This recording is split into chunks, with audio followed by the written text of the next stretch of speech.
안녕하세요, 가치남입니다. 7월 27일 화요일 국내 시장이 마감되었습니다. 오늘 코스피는 0.2%의 상승이 나왔고 코스닥은 0.1%의 하락이 나왔습니다.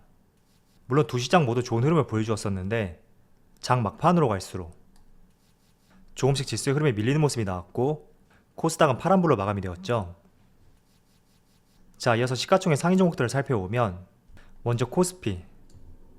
자, 오늘은 SK하이닉스가 실적 발표를 했는데 그래도 반도체 관련주들은 약세를 보여주었고 가장 눈여겨볼 수 있는 종목이 저는 삼성 SDI인 것 같습니다. 오늘 오후장에 실적 발표를 했고 드디어 처음으로 배터리 사업 부분이 흑자로 전환을 하였습니다. 그리고 미국의 신규 배터리 공장을 신설한다는 이런 계획도 공식적으로 밝히면서 오후장에 크게 반등이 나왔다고 볼 수가 있습니다. 그리고 최근에 포스코의 흐름이 상당히 좋은 것 같아요.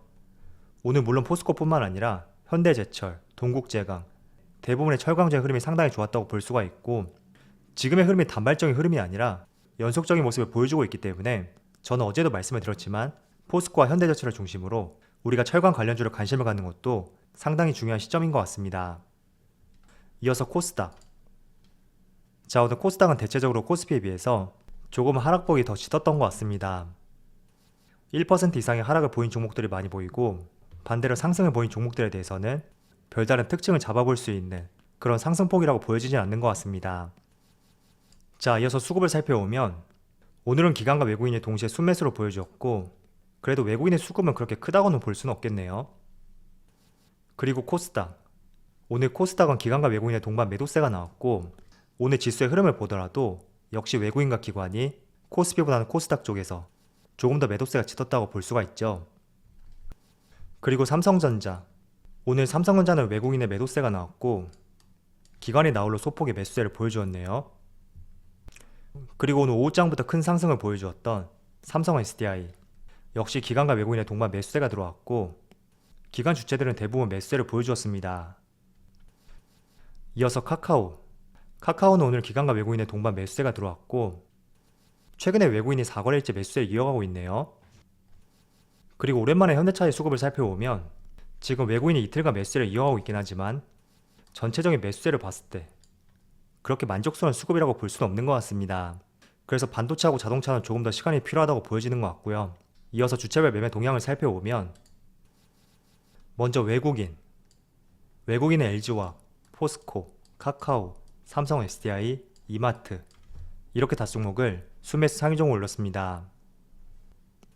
이어서 기관을 살펴보면 기관은 삼성 SDI, 포스코, 삼성바이오로직스, 이마트, 삼성전기 이렇게 다섯 종목을 순매수 상위 종목을 올렸습니다. 자, 오늘은 어제하고 다르게 코스피가 조금의 반등을 보여주었습니다. 먼저 해외 시장의 흐름을 살펴보면 어제도 S&P 500이 0.2%의 상승이 나오면서 다시 한번 신고가를 경신을 하였습니다. 그리고 나스닥을 보시면 나스닥은 강보합으로 마무리되었고 소폭의 상승과 함께 다시 한번 신고가를 경신하였죠. 그리고 다우지수도 마찬가지로 0.2%의 상승과 함께 다시 한번 신고가를 경신하였습니다. 그래서 미국 3대 지수는 여전히 견조하고 확실히 지금 추세를 봤을 때는 코로나 확진자 수 증가와 또 피크아웃 논란 이런 부정적인 재료에 비해서 시장이 전반적으로 긍정적으로 해석을 하고 있다고 그렇게 보여지는 것 같습니다. 그래서 지금 3대 지수로 위치를 보시면 직전 고점 부근 이 직전 고점 부근에서 소폭의 상승을 보여주고 있고 앞으로 직전 고점 부근을 얼마나 더 돌파할 수 있는지 이 점도 한번 관심있게 체크해 본다면 좋을 것 같습니다. 결국에는 최근에 국내 시장하고 미국 시장의 디커플링을 보여준다고 하더라도 전반적인 추세에 있어서는 국내 시장은 미국 시장을 따라갈 수밖에 없습니다. 그래서 아무리 디커플링을 보여준다고 하더라도 미국 시장이 견조하다면 국내 시장도 마찬가지로 견조할 테니까 항상 부정적인 면보다는 긍정적인 면을 조금 더 깊이 들여다보셨으면 좋겠습니다. 자, 그리고 상해지수도 한번 살펴볼게요. 자, 제가 후반부의 영상을 오후 1시간 조금 넘어서 제작을 하는데 그 당시에는 지금 보시는 것처럼 중국 상해지수가 밑에 꼬리를 달면서 반등하는 모습을 보여주었습니다. 그런데 코스피와 코스닥 흐름을 보셨듯이 장 종료 시점이 다가올수록 지수의 낙폭이 심해졌고 그와 동시에 중국 상해지수를 봤을 때 지금 보시는 것처럼 다시 한번 큰 폭의 하락세로 반전이 되었습니다. 그래서 제가 다시 영상을 일부 수정을 했고 여러분들에게 전달을 해드리고 있는데 아마도 국내 시장의 후반부 지금 중국 상해지수를 보시는 것처럼 아마도 중국 시장에 영향을 받았을 가능성이 상당히 높습니다. 그래서 내일 오전장이 어떻게 시작될지 모르겠지만 어쨌든 중국 시장의 안정화를 찾는 것도 국내 시장에 큰 영향을 미칠 수가 있으니까 한번 시장의 흐름을 유심히 관찰해 보셨으면 좋겠습니다. 자, 제가 지난 주말에 네이버에 대해서 다루면서 네이버 자회사가 운영하고 있는 제페토, 이 제페토에 대해서 한번 검색을 해보시고 아니면 메타버스에 대해서 스스로 한번 유튜브에 검색을 해보면서 메타버스란 테마에 대해서 이해를 해보자, 이런 말씀을 드렸습니다. 자, 그런데 오늘 메타버스 관련주 중에서 맥스트라는 기업이 상장을 했고 정말 오랜만이죠? 상장 첫날에 따상에 성공했습니다. 따상이라는 것은 말 그대로 더블 상한가란 뜻이에요. 그래서 상장 당시에 공모가의 2배로 시작을 했고 또 거기에서 바로 상한가로 마무리했다, 이런 표현이 될 수 있는데 제 기억에는 정말로 1년 만에 따상이 나오지 않았나 이런 생각을 하고 있고, 결국에는 맥스트가 하고 있는 사업, 메타버스와 관련된 테마가 정말 시장에서 핫하다고 볼 수가 있고 정말 많은 사람들의 시각과 자금들이 지금 메타버스라는 테마 쪽으로 많이 옮겨가고 있다, 이렇게 볼 수가 있습니다. 물론 오늘 맥스트 상장과 함께 다른 메타버스 관련주들 굉장히 큰 폭의 하락이 나오는 종목도 있습니다. 그렇지만 저는 메타버스라는 것은 이제 시장이 초입이기 때문에 우리가 정말로 한 번쯤은 메타버스라는 단어에 대해서 스스로 공부를 해볼 필요가 있다고 보여지고 개인적으로 쉽게 끝날 수 있는 그런 주제는 아닌 것 같다, 이런 생각을 하고 있습니다. 그래서 최소한 여러분들 메타버스와 관련해서는 다시 한번 스스로 검색을 해보시고 어떤 내용인지 인지를 할 필요가 있고 지금 많은 사람들의 시각과 자금들이 메타버스를 예의주시하고 있다, 이 점을 기억을 해주셨으면 좋겠습니다. 자, 미국의 페이스북이라고 아시죠?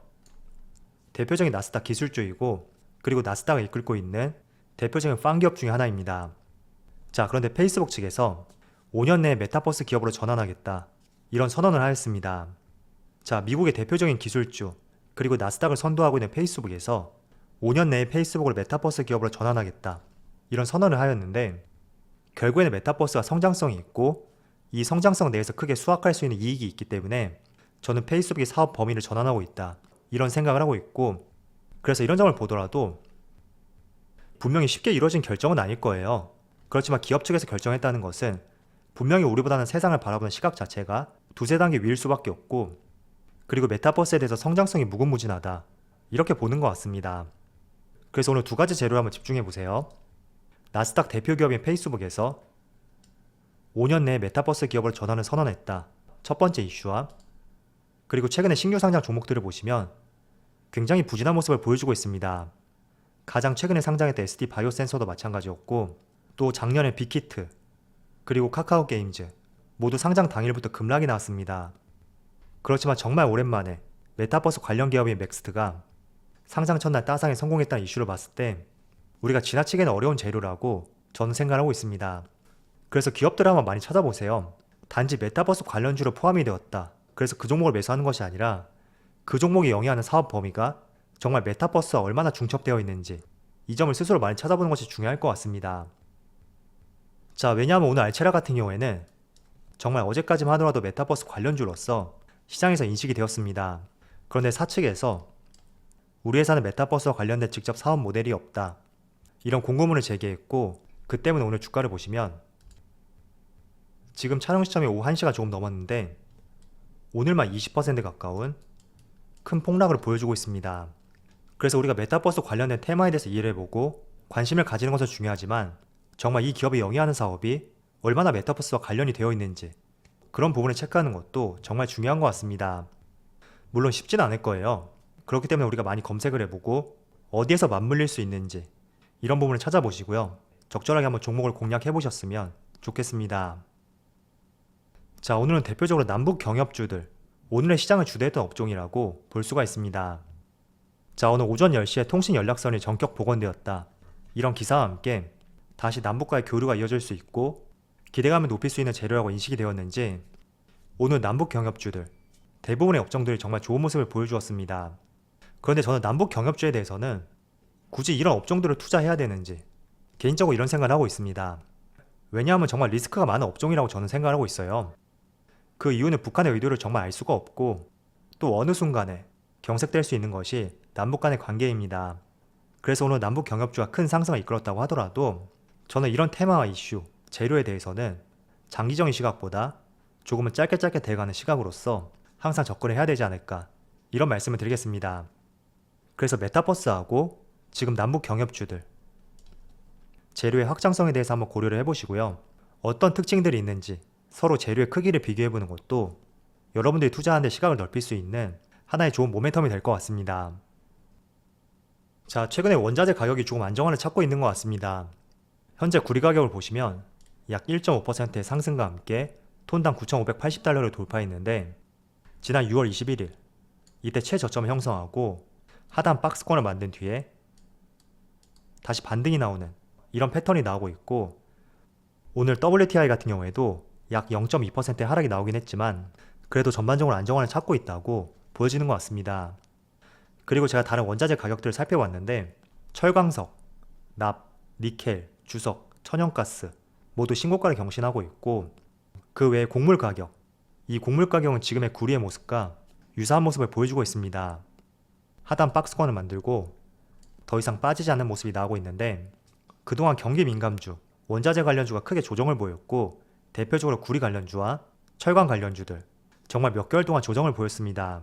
그렇지만 대표적으로 철강 관련주에 대해서는 기관과 외국인의 수급도 이어지고 있고, 또 지금 보시는 구리 가격 같은 경우에도 더 이상 바닥에서 빠지지 않고 조금씩 반등이 나는 모습이 나오고 있으니까 기관과 외국인의 수급이 연속적으로 이어지는지 같이 한번 체크해 보시면서 관심을 가져보기에 좋은 시점이라고 보여지는 것 같습니다. 다만 지금 보시는 환율이 그렇게 크게는 떨어지지 않고 있거든요. 물론 오늘은 0.5%의 하락이 나오고 있는데 빨리 하향 안정화를 해야겠죠. 그래서 어제도 말씀을 드렸듯이 특히 외국인이 주도하는 업종을 보유하고 계시다면 이 환율의 흐름 반드시 한번 살펴보셨으면 좋겠습니다. 자, 그리고 최근에 많은 기업들의 실적 발표를 하고 있습니다. 그리고 삼성전자를 시작으로 많은 기업들의 실적 발표를 하고 있는데 다들 실적이 잘 나오고 있어요. 오늘은 신한금융주주가 역대 최고 실적을 발표했고, 또 SK하이닉스는 2분기에 10조를 돌파하면서 3년 만에 분기별 최대 실적이라고 발표를 했습니다. 그렇지만 시장 흐름은 그렇게 긍정적이지 않은데 결국 2분기 실적 같은 경우에는 이미 시장에서 지나간 이슈입니다. 그래서 중소형주가 아니었다면 아마도 2분기 실적에 대해서는 크게 주가에 영향을 미치지 않을 것이고, 우리가 중요하게 봐야 되는 것은 3분기하고 4분기죠. 그런데 지금 피크아웃 논란이 번지고 있고 3분기에 이익이 정점을 형성할 것이다, 이런 이야기들이 시장에 계속 나돌고 있습니다. 그래서 많은 분들께서 수익을 실어나고 한 발 물러나야 되는지 혹은 잠시 시장을 떠나야 되는지 이런 고민들도 많이 하실 거예요. 그런데 제가 한 가지 말씀을 드리면 항상 주식시장은 긍정적일 때가 없습니다. 작년 코로나 이슈가 처음 터졌을 때도 코스피 지수가 1400포인트에서 반등이 나왔지만 다른 일각에서는 1000포인트 아래로 내려갈 것이다, 이런 이야기도 상당히 많았었고, 또 작년 여름 같은 경우에는 지금까지 반등했던 추세는 V자 반등이 없었기 때문에 반드시 한번 바닥을 다질 것이다, 그렇기 때문에 지수는 다시 한번 큰 폭의 하락이 나올 것이다, 이런 이야기도 상당히 많았습니다. 그리고 연말로 거슬러 올라가면 대주주 양도세로 인해서 연말에 매도 폭탄이 이어질 것이다, 이런 이야기도 있었고, 올 초에는 코스피 지수가 3000포인트를 돌파하면서 역사상 최고점이다, 그리고 말도 안 되는 지수이기 때문에 다시 한번 폭락이 나올 것이다, 이런 이야기도 상당히 많았습니다. 그리고 다시 봄이 되면서 시장의 인플레이션 우려감이 커지면서 이 부분이 다시 한번 주가의 약세로 이어질 것이다, 이런 시각들도 상당히 많았습니다. 자, 제가 지금 여러분들에게 5가지 이슈에 대해서 사례를 말씀드렸는데 그 이후에 시장이 어떻게 되었죠? 이런 부정적인 이슈가 시장을 불안하게 만들었지만 걱정했던 시장의 변화는 찾아오지 않았습니다. 그래서 제가 드리고 싶은 말씀은 대체적으로 시장에서 예상하고 있는 이슈, 우리가 생각은 하고 있대 너무 민감하게 받아들일 필요는 없는 것 같습니다. 항상 시장의 큰 폭의 하락을 유발하는 것은 저는 시장이 우려하고 있는 재료보다 알려지지 않은 재료, 그쪽에서 나오는 재료들이 오히려 더욱 파급력이 크다고 생각하고 있습니다. 대표적으로 코로나가 그랬고 2008년 글로벌 금융위기, 그리고 IMF. 물론 IMF와 08년 금융위기에 대해서는 어느 정도 예상을 했던 분들도 계실 거예요. 그렇지만 특정 시점이 되었을 때 금융위기가 발생될 것이다, 외환위기가 발생될 것이다, 이런 내용들은 시장에 나오지 않았거든요. 그래서 우리가 너무 시장에 알려진 재료에 대해서 확대 해석하면서 걱정하기보다는 항상 유동적으로 시장 상황에 맞게 잘 대응해보자, 이런 생각을 가져보면서 너무 시장에 알려진 재료에 대해서는 민감하게 받아들이지 않았으면 좋겠습니다. 자, 그럼 오늘 영상 여기서 마치도록 하고요. 언제나 여러분들 성공 투자를 기원하도록 하겠습니다. 감사합니다.